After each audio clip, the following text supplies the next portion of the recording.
You're scrolling, drifting through the endless static of the algorithm, waiting for the signal to cut through the noise. Consider, if you will, that you just found the frequency. You've just stepped off the timeline of the everyday, into the space where the forgotten history and the hidden truths finally touch down. There's the story you know, and then there's the airspace we're about to enter. Check your coordinates, because you're heading towards the landing point. Today's story, making a difference. She was a high school teacher from Concord, New Hampshire. She wasn't a scientist, a test pilot, a career military officer.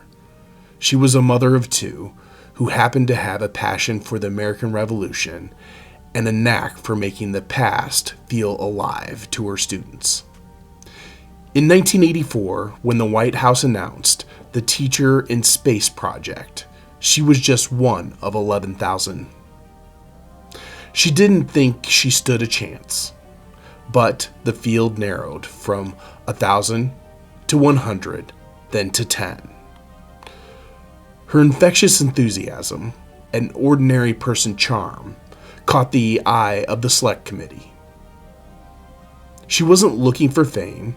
She wasn't looking for a new perspective. She wanted to keep a journal of her experiences in the heavens so she could bring the stars back down to her students in the classroom.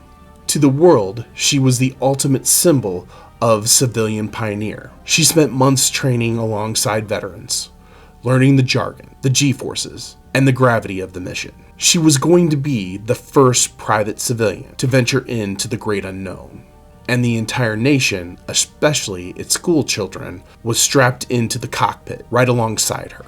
On a freezing January morning in 1986, the countdown hit 0.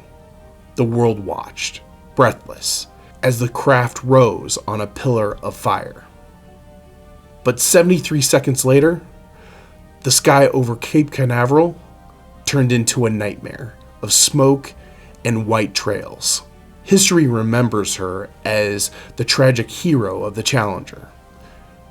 We remember her smile, her courage, and the way the world stood still when the music stopped. But there is a detail often lost in the wind, a small, quiet legacy that didn't end in the Atlantic. Before she had left for Florida, she had prepared 2 specific lesson plans to be broadcast live from orbit. One of them was called Where We've Been, and the other Where We're Going. Because she couldn't deliver them herself, NASA eventually filmed those exact lessons on the International Space Station decades later, using her own notes. But more importantly, consider the name she was born with. Long before she became the face of a national tragedy, long before she was a teacher, she was just a young girl from Massachusetts, named Sharon. She decided early on Sharon didn't quite fit. She chose instead to go by her middle name, a name in a bittersweet twist of fate has since become synonymous with a star that burns bright and disappears far too soon. Her name is Krista McAuliffe. And whether you realize it or not, this is The Landing Point. Thank you for watching today, The Landing Point. Our stories come out Monday through Friday at 10 a.m. Central Standard Time, so you can always catch our latest story. I'd like to thank our sponsor, Roadrunner Real Estate. They're a full-service real estate company that can help you with both your real estate, residential and commercial needs, both buying and selling and leasing for the commercial side.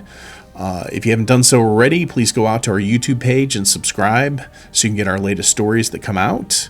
If you want our latest updates, please go to our Facebook page and follow and like that.